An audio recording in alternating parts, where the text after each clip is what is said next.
Alright, so I'm out here doing some winter scouting, pulling some trail cameras, kind of shed hunting a little bit. There's just a lot of snow to do so, but you never know, you might get lucky. So what I want to talk about here is something I learned last archery season that made so much sense to me. I figured it out by myself. So there's this big buck that I've been hunting called the Big 8. I've only seen him 3 times in person.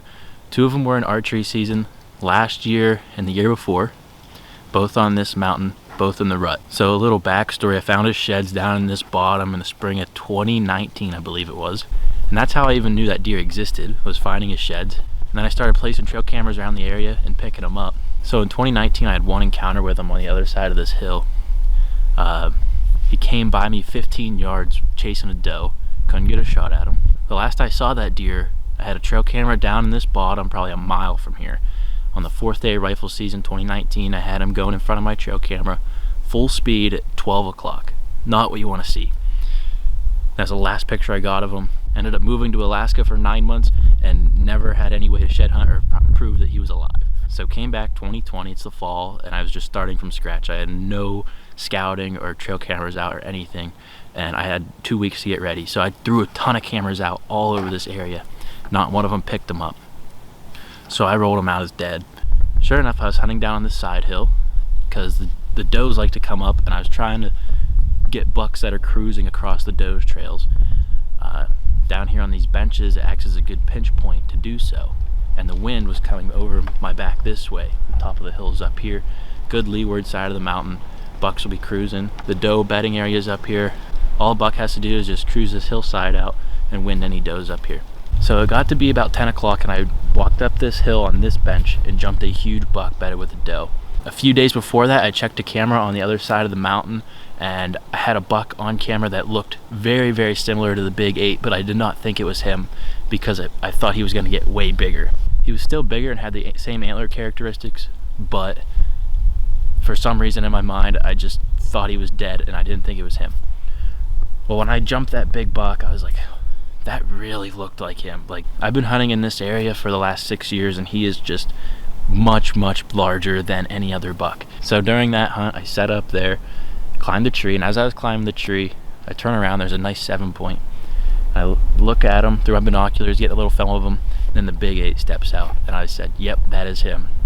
They're way bigger in person than they are on camera. And so this is the hunt where I really learned a lot. I'm only 15 feet in my tree, my bow and camera on the ground, I'm not even set up yet, and these deer are coming back in. The doe that they were with actually got my wind a little bit and took those bucks back here over this little hill. So I climbed down, I was like, I'm gonna go after them. It was a really windy day. I had the sound cover to do so, but you can see in here, it's thick with mountain laurel. I have no visibility. So I scratched that plan and I wanted to come over here and maybe cut those deer off wrapping around this hill. As I walked over here, I found the Big 8's bed. You can't see it because there's snow over it and there's no deer actively using it right now, because I figured out that this is his rut bed, and I'll talk to you in a little bit about that.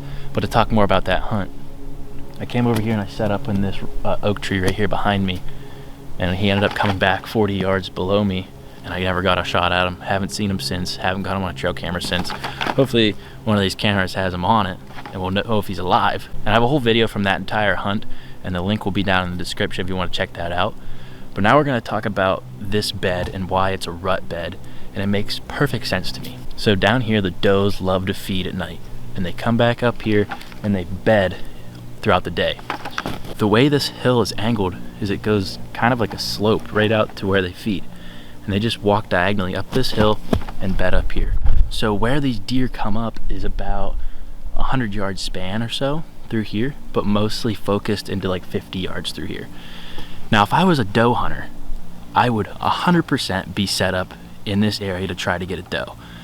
That's exactly what this buck is thinking in the rut. I think mature bucks have just learned they don't have to cruise. They just know what the does are doing. They don't want to walk around, put themselves in danger when they know where the does are, where they're going to be. So what this buck does, he beds here before first light and just waits. He waits for those does to come up, either use a trail below him or above him, and then goes for them, checks to see if they're in heat. He doesn't have to use his energy, he doesn't have to put himself in danger, he just beds here. Now this is the only confirmed bed that I have of the Big 8, but is for sure a rut bed. And I'll give you a look around here. So under the snow is the Big 8's bed. You can see no deer actively using it. That's just me trampling in there. But there's this mountain laurel that's rubbed here, broken off. You have mountain laurel here that's broke off. And this is all broken and rubbed off. Through here is an exit trail, and there's rubs that trickle out that way. And you have good visibility down here. There's a really, really heavy deer trail down here that I'll show you in a little bit, from where these does go up and on that hill. So up here behind the bed, you have a thick wall of mountain laurel. So you can face this way, you can see all of this, have cover over here and see out through that way. Good exit trails, and good exit trail this way that will take you onto a steep mountain face.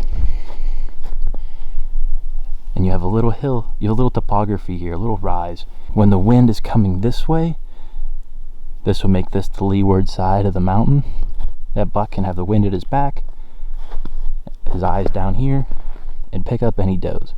There are deer that have visited this bed, and it may be a little melted out, but that is definitely a bigger deer track, and it's just a single deer, it seems. A few deer have came in and kind of sniffed around, but nothing is bedded here.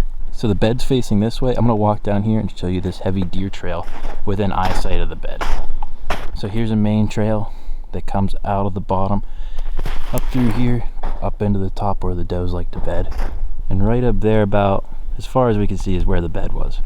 So he can just bed there, and any doe or danger coming up here, he can see, come right through there easily, check to see if they're in heat. That's one of the top things that I've learned from last archery season. It makes perfect sense to me that a mature buck would have the brain to do that, just bed there and wait for does, especially on a cold, chilly November morning when the leaves have frost. He can listen for does, he can listen for danger. It just makes perfect sense to me. So I think when the rut comes in, I think you really just need to turn into a doe hunter, because that's what the bucks are doing. And I know that's what I'm going to be doing in the future. You need to find out where they're feeding, where they're bedding, and how they get from point A to point B. So I hope you enjoyed this little video. I hope you learned something from it. And if you have any experiences like this, let me know below. Talk about some deer. I'm always down to talk about deer. Thanks for watching.